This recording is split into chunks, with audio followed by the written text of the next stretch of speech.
तो बच्चों आज हम जो टॉपिक पढ़ने वाले हैं that is the tension in the road. Topic का नाम यहाँ पे हम लिख देते हैं, टेंशन इन अ रोड। मतलब कि सपोज कोई एक आप रोड ले लो, यहाँ पे ऐसा है, ओके। और जो लेंथ ऑफ द रोड है उसको एल से इंडिकेट कर दो। Length of the road that will be indicate as L, L जितनी लेंथ है, and mass of the road that will be capital M. और यहाँ पे आप फोर्स अप्लाई कर रहे हो कैपिटल एफ जितना, फोर्स जो भी अप्लाई कर रहे हो कैपिटल एफ जितना। तो मतलब कि एफ फोर्स से एम रोड को, एम मास के रोड को फोर्स लगा रहे हो, तो मतलब पर्टिकुलर बीच वाले कोई पॉइंट पे कुछ टेंशन लगता है। मास है तो हर एक पॉइंट टू पॉइंट टेंशन वेराई होगा। तो आपको पर्टिकुलर कितनी लेंथ पे टेंशन क्या है वो फाइंड करना है। सपोज देखो यहाँ पे मैंने एक पोर्शन यहाँ पे बना दिया, इस पोर्शन पे कितना टेंशन प्रोड्यूस हो रहा है वो मुझे फाइंड करना है। ओके, तो देखो फोर्स लग रहा है आगे की डायरेक्शन में, यहाँ पे फोर्स लगा है आगे की डायरेक्शन में, लेकिन पीछे वाला जो पार्ट है उसको खींचेगा तो मतलब यहाँ पे टेंशन होगा टी, सेम टू सेम आगे उतना टेंशन होगा टी। ओके, तो टेंशन क्या है वो आपको फाइंड करना है। तो चलो इतना छोटा सा एलिमेंट आप बना दो, यहाँ पे छोटा सा एलिमेंट, इस पोर्शन पे फोर्स लग रहा है एफ, बैकवर्ड में फोर्स लग रहा है टेंशन टी। दूसरा कि ये ऑब्जेक्ट है जो ए एक्सेलरेशन से मूव करेगा, पूरा जो ऑब्जेक्ट है ए एक्सेलरेशन। तो first of all we have to find the acceleration. तो यहाँ पे लिखेंगे acceleration of the system that is a is equal to force by total mass.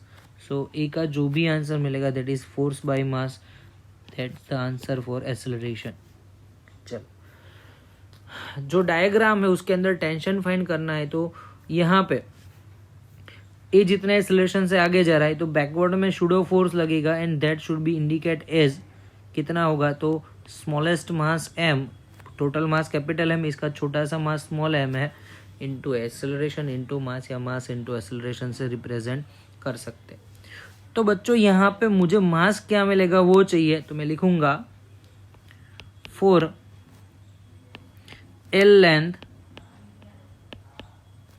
Mass is equal to capital M, but हमारे पास जो भी छोटा सा एलिमेंट है यहाँ से यहाँ तक का that should B x length, जो लेंथ है उसकी दैट इज द एक्स। तो लिखूंगे यहाँ पे फॉर एक्स लेंथ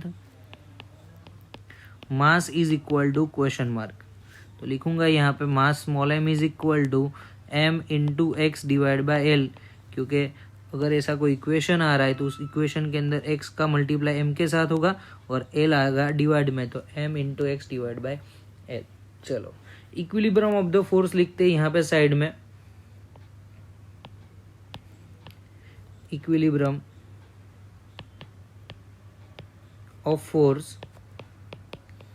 तो लेफ्ट हैंड साइड में है टी प्लस एम है और राइट हैंड साइड में है फोर्स एफ। मुझे टी को सब्जेक्ट करना है तो T is equal to F minus M है। एफ ऑलरेडी गिवन है, मास कितना है तो capital M X divide by L, और एक्सेलरेशन की वैल्यू लिखनी है तो capital F divide by M, capital F divide by M. Mass mass cancel, F common, so in bracket of 1 minus small x divided by capital L. So amount of force at any point and which has the x length and the force should be, tension force should be F in bracket of 1 minus x by L. याद रखना ये formula अगर आपको easily याद है तो आप बहुत सारे सम इजीली डायरेक्ट वे में कैलकुलेट भी कर सकते हो। तो ये फॉर्मूला आप याद रख लो। चलो अभी नेक्स्ट टॉपिक जो है वहाँ पे कुछ ऐसा है कि सपोज जो भी ऑब्जेक्ट मूव कर रहे हैं वो अपवर्ड डायरेक्शन में मूव करे, मतलब कि body is hanging vertically, body is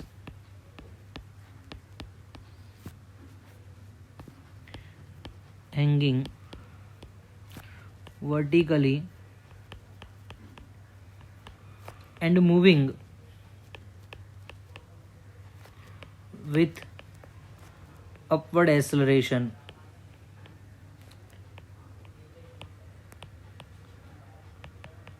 तो जो भी यहाँ पे बॉडी है वो तो हमने हैंग करके रखी है, लेकिन वो अपवर्ड डायरेक्शन में मूव कर रही है।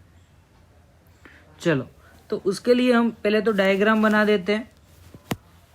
तो देखो यहाँ पे एक ब्लॉक, दूसरा ब्लॉक,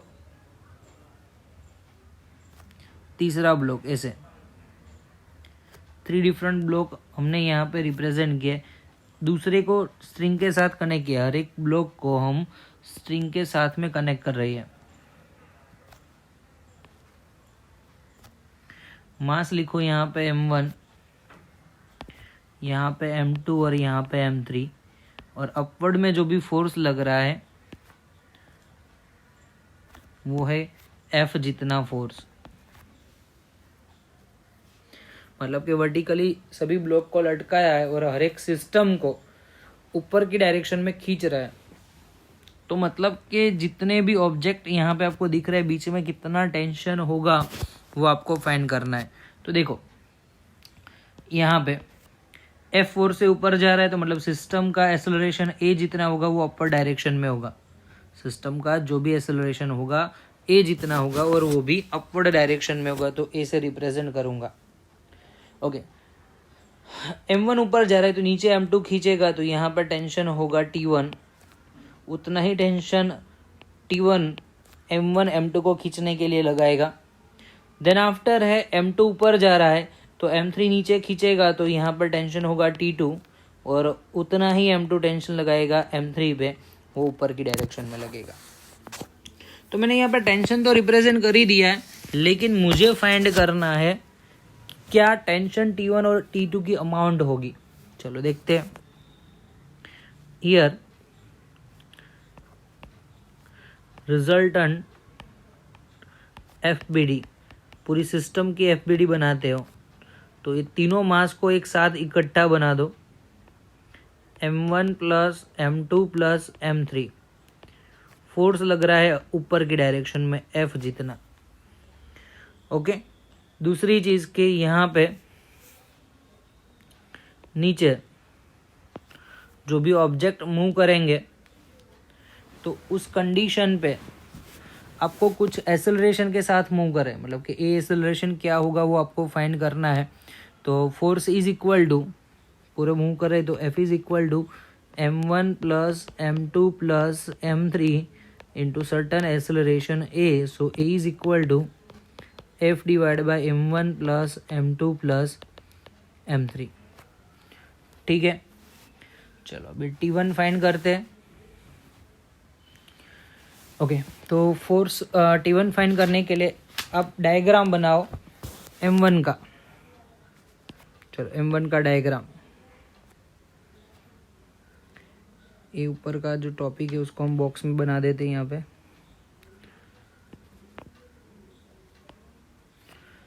चलो, इस पे फोर्स लगा ऊपर F, मूव कर रहा है A एक्सेलरेशन से, नीचे है डाउनवर्ड में एक तो फोर्स mg M1g और दूसरा है टेंशन फोर्स T1। ऊपर एक्सेलरेशन है तो नीचे सूडो फोर्स लगेगा, तो सूडो फोर्स होगा M1a, that is your wall formation. यहाँ पे पूरा इक्वेशन आपको मिल गया। चलो फाइंड करते हैं क्या होगा। तो वैल्यू होगी यहाँ पे F is equal to M1a plus M1g plus T1। चलो अभी T1 को सब्जेक्ट कर लो, तो T1 is equal to F minus M1a plus M1g, sorry minus में आएगा तो माइनस M1g। ओके, तो F minus M1a minus M1g, दोनों में से M1 कॉमन निकाल लो, तो F minus M1a plus g। चलो अभी आपको इक्वेशन में वैल्यू प्लेस करनी है ए की। तो बेसिकली आपको एक चीज़ बता दूं कि अगर फोर्स एफ लग रहा है तो ऑब्जेक्ट ऊपर की डायरेक्शन में जाएगा। देखो यहाँ पे आपको थोड़ा सा चेंज करना पड़ेगा, ऑब्जेक्ट ऊपर की डायरेक्शन में जा रहा है तो साथ में एक्सेलरेशन भी लग रहा है। साथ में क्या लग रहा है? एक्सेलरेशन भी लग रहा है। तो इन दैट केस तो एक्सेलरेशन जो लगेगा और mg फोर्स तो है तो m1 plus m2 plus m3 into जी, और बैकवर्ड में शूडो फोर्स भी आएगा तो टोटल फोर्स होगा F is equal to, total force F is equal to क्या होगा? m1 plus m2 plus m3 into g plus m1 plus m2 plus m3 into a. तो answer आएगा m1 plus m2 plus m3, g plus a common, so f मिल गया। g plus ए का equation आपको यहाँ पे मिलेगा f divide by m1 plus m2 plus m3। चलो ये g प्लस ए का इक्वेशन आपको मिल गया जो यहाँ पे प्लेस करना है। So t1 is equal to f minus m1 f divide by m1 plus m2 plus m3। Okay, तो t1 इज इक्वल टू आपका जो आंसर मिलेगा f common m1 plus LCM direct निकाले, इसका मल्टीप्लाई इसके m1 plus m2 plus m3 minus m1 divide by m1 plus m2 plus m3। चलो m1 cancel, so answer is t1 is equal to f into m2 plus m3 and divide with m1 plus m2 plus m3।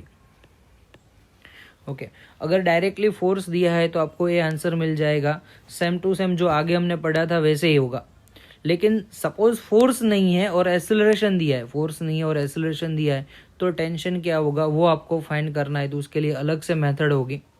वैसे T2 जो है यहाँ पे है वो find करके आपको मुझे डायरेक्टली आंसर आप बता सकते हो कि मैंने बताया था कि अगर T2 फाइंड करना है तो उसके नीचे कितना मास है, तो लिखेंगे फोर्स F और जो मास रिमेनिंग है that is m3 and divide with total mass m1 plus m2 plus m3। चलो आगे देखते। तो नेक्स्ट क्वेश्चन में यहाँ पे क्वेश्चन के बारे में बात करते हैं। 3 block are connected by the string, question लिख देते 3 block are connected bye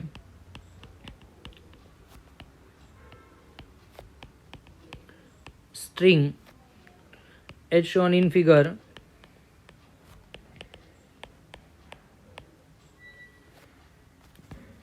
below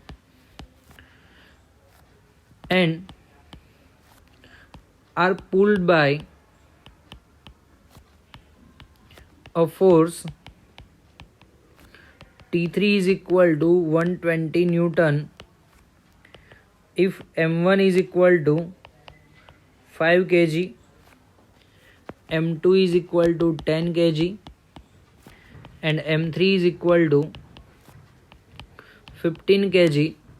Calculate acceleration of the system. Calculate acceleration of system and tension T1 and T2, tension T1 and T2 find करना है। तो देखो diagram पहले तो आपको जो दिया है वो यहाँ पे बना लेते हैं।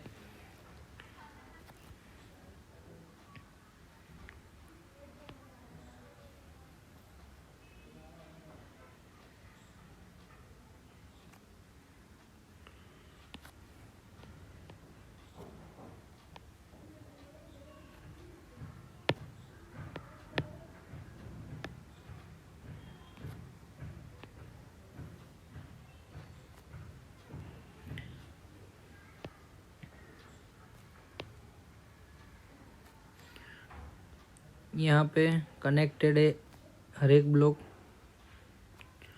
और यहाँ पे फोर्स लग रहा है T3 का। T3 इज इक्वल टू दिया गया है ऑलरेडी 120 न्यूटन। यहाँ पर टेंशन होगा T2 और यहाँ पर टेंशन होगा T1 और एक्सेलरेशन A। 3 मास है, M1 है, M2 है एंड M3 है। तो पहले तो आपको रिजल्टेंट एक्सेलरेशन लिखना है। तो resultant acceleration A is equal to force by total mass M1 plus M2 plus M3। चलो इसका कैलकुलेट करते हो तो आंसर क्या मिलेगा, 120 divide by mass 5 plus 10 plus 15, so 30 and the acceleration is 4 metre पर सेकेंड स्क्वायर। चलो T1 फाइंड करो। तो T1 फाइंड करने के लिए आपको पता है T1 के पीछे कितने हैं ऑब्जेक्ट, सिर्फ एक ही है, M1 वाला है। तो हमारा फॉर्मूला कुछ ऐसा था, F इंटू उसके साथ में जो भी ऑब्जेक्ट बाकी है तो M1 और divide by total mass M1 plus M2 plus M3। तो लिखो F यानी कि रिजल्टेंट फोर्स है T3, तो T3 into M1 divide by M1 plus M2 plus M3। तो आंसर क्या होगा, तो आपका आंसर होगा T3 की वैल्यू 120 और M1 की वैल्यू है 5 और टोटल एडिशन करते हो तो टोटल हो जाएगा 30, 3, 4 और आंसर हो जाएगा 20 न्यूटन। क्या हो जाएगा, 20 न्यूटन। चलो T2 फाइंड करते हो। तो T2 का इक्वेशन यहाँ पे लिखते हैं। T2 उसके पीछे कितने हैं, तो T2 के पीछे M2 भी है और M1 भी है। तो F into M1 plus M2 divide by total mass M1 plus M2 plus M3। F की वैल्यू यानी कि T3 120 इंटू दोनों का मास M1 प्लस M2, 5 प्लस 10 15, 15 और एडिशन में टोटल 30, 15 2 जा और आंसर आएगा 60 न्यूटन। तो ऐसे फाइंड कर सकते हो किसी भी वैल्यू के लिए। चलो अभी नेक्स्ट एक और क्वेश्चन करते हैं।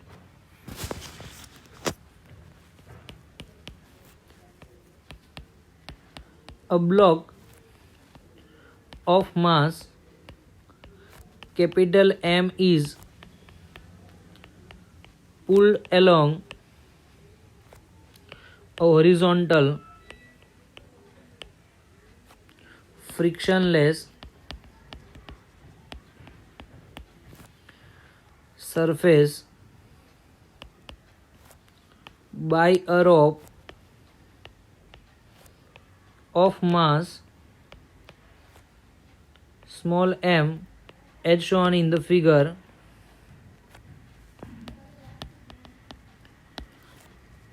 A horizontal force capital F is applied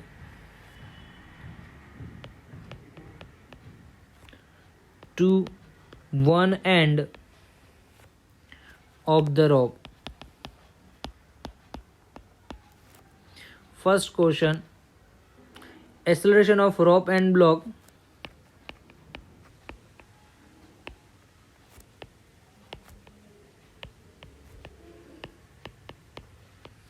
And second question, force that the rope exert on a block.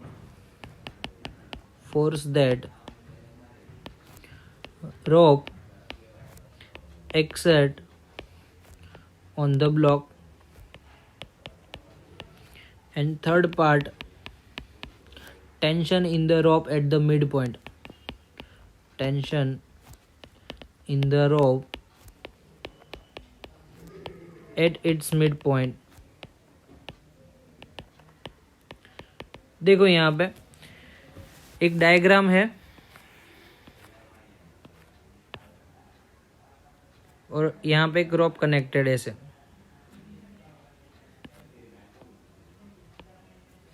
रोप पे हमने फोर्स जो लगाया है वो F जितना है, इसका कैपिटल M मास है, इसका स्मॉल m है। तो मुझे यहाँ पे जो भी 3 क्वेश्चन दिए वो फाइंड करके रिप्रेजेंट करना है, क्या आंसर मिलेगा। तो चलो first question, acceleration of the rope and block. तो टोटल एक्सेलरेशन फाइंड करने के लिए पहली चीज़ तो आपको टोटल फोर्स और टोटल मास चाहिए। तो एक्सेलरेशन ऑफ सिस्टम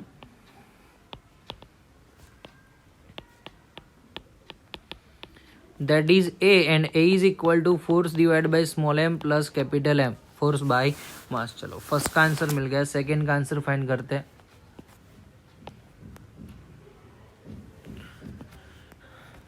तो सेकेंड में बोला है force that rope exert on the block, block पे रोप का कितना फोर्स है वो लिखना है आपको। तो देखो यहाँ पे ये रोप जो है इसको खींचेगा तो यहाँ पे कुछ टेंशन मिलेगा टी, यहाँ पे कुछ टेंशन मिलेगा टी। और ये जो एम ब्लॉक है, तो अभी ब्लॉक के बारे में बात करते हो, एम ब्लॉक बना दो। तो यहाँ से टेंशन आया टी, बैकवर्ड में क्या होगा, मास इनटू एक्सेलरेशन, क्योंकि पीछे धक्का लगेगा, शूडो फोर्स, क्योंकि ए से आगे जा रहे तो एम इंटू ए। तो आप लिख सकते हो tension T is equal to capital M into a, capital M into a यानी कि F divide by capital M plus small M.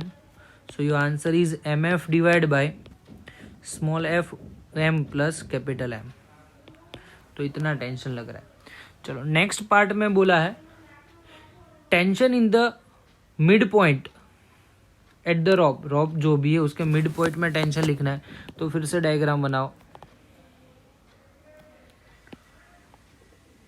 चलो इसके मिड पॉइंट में यानी कि बीच में, यहाँ पे तो फोर्स एफ लगा, मिड पॉइंट में यानी कि मास हो जाएगा हाफ एम बाई टू, और यहाँ पे है कैपिटल एम। चलो हमारे पास डायग्राम ऐसा है, कैपिटल एम और यहाँ पे एम बाई टू मास, और यहाँ से खींच रहे तो यहाँ पे टेंशन लगेगा टी डैश, कितना लगेगा टी डैश। और बैकवर्ड में क्या लगेगा, उसको धक्का लगेगा क्योंकि ए एक्सेलरेशन से आगे जा रहा है। तो capital M plus small M by two into acceleration a. तो लिख दो T dash is equal to capital M plus small M by two into acceleration a. तो ए की वैल्यू तो आप आगे देख सकते हो, हमने क्या लिखी, क्या है एक्सेलरेशन की, F divide by capital M plus small M. तो लिखिए T dash is equal to capital M plus small M by two multiply with F divide by capital M plus small M. चलो LCM निकालो। T dash is equal to 2 capital M plus small M by 2 multiply with F divide by small M plus capital M. तो यहाँ पर आपको answer मिल जाएगा, manner में लिख देते हैं तो 2 capital M plus small M into F divide by 2 in bracket of small M plus capital M. तो बस इतना टेंशन मिड पॉइंट पे लगेगा। ठीक है, नेक्स्ट इजीली क्वेश्चन है, डिफरेंट डायग्राम दिए है। तो क्वेश्चन में सिर्फ इतना ही है कि the system shown in the figure in equilibrium, अगर मान लो कि सिस्टम इक्विलिब्रियम में है तो if spring balance is calibrated in newton what does it record. तो मतलब कि आपको कैलिब्रेशन ऑफ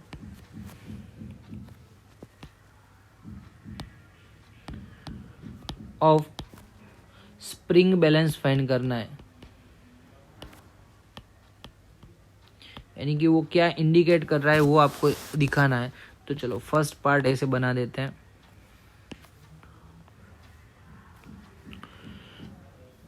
यहाँ पे एक पुली कनेक्टेड है या एक पुली यहाँ पे कनेक्टेड है।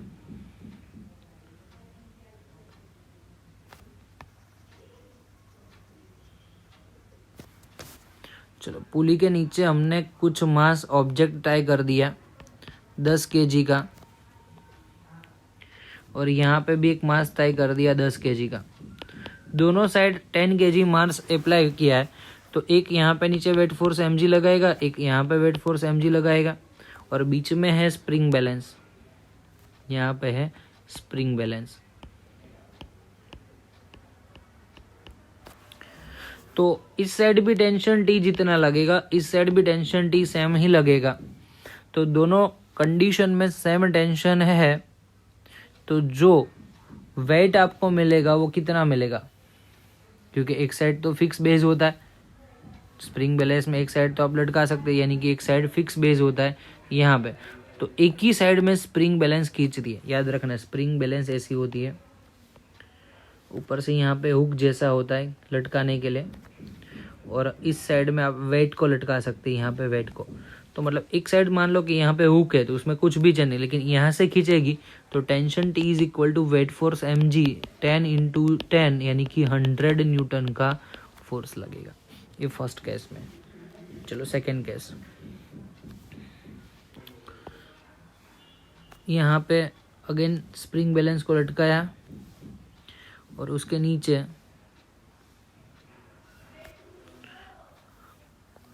पुली को टाई कर देते हैं।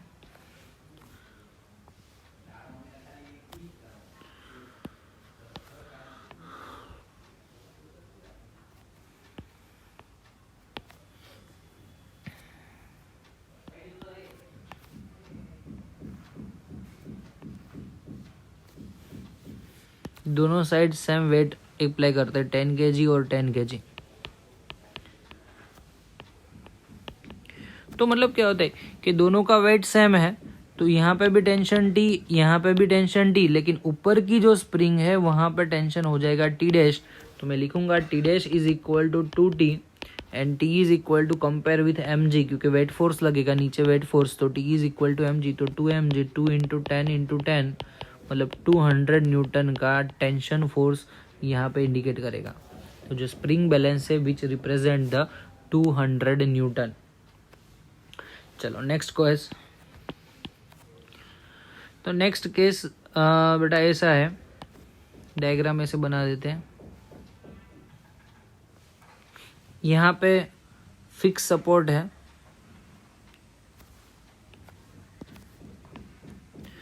उसके साथ में हमने एक स्प्रिंग कनेक्ट की है, उसके साथ में एक स्प्रिंग कनेक्ट की है। तो स्प्रिंग इसको थोड़ा सा रोटेट कर देते हैं।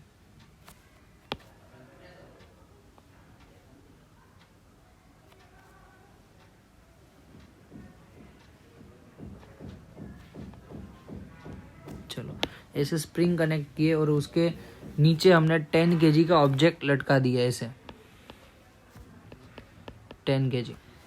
तो देखो यहाँ पे तो वेट फोर्स लगेगा mg, ये एंगल है 30 का, तो ऑब्वियसली यहाँ पे जो एंगल बनेगा ये 90, ये 60, तो ये दोनों परपेंडिकुलर है 30 का, तो इसको बोलेंगे mg cos 30, और यहाँ पे जो कंपोनेंट मिलेगा दैट इज mg sin 30, और ऊपर खींचेगी स्प्रिंग तो वहाँ पे टेंशन लगेगा T, तो T इज इक्वल टू लिखेंगे mg sin 30।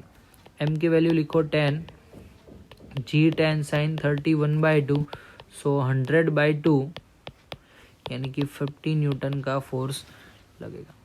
तो देखो कि जब इंक्लाइनेशन पे है तो फोर्स जो टेंशन लग रहा है वो स्प्रिंग में रिड्यूस हो रहा है, जब परफेक्टली स्प्रिंग के नीचे ही लटक रहा है, दोनों स्प्रिंग के नीचे ही लटक रहे हैं, तब 200 का लग रहा है। और एक कंडीशन में कि एक के साथ दूसरा लटका है लेकिन फिक्स बेस पे, तो वहाँ पे कुछ प्रॉब्लम होगा नहीं।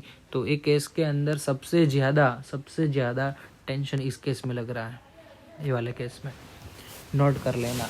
तो बच्चों आज का लेक्चर यहाँ पे ख़त्म करते हैं। नेक्स्ट लेक्चर के अंदर दूसरे नए टॉपिक के साथ बात करेंगे, पुली सिस्टम जो है एटवुड मशीन, उसके बारे में बात करेंगे। Thanks for watching this video and please keep sharing with your friends. And अभी तक आपने सब्सक्राइब नहीं किया है तो प्लीज़ सब्सक्राइब दिस चैनल।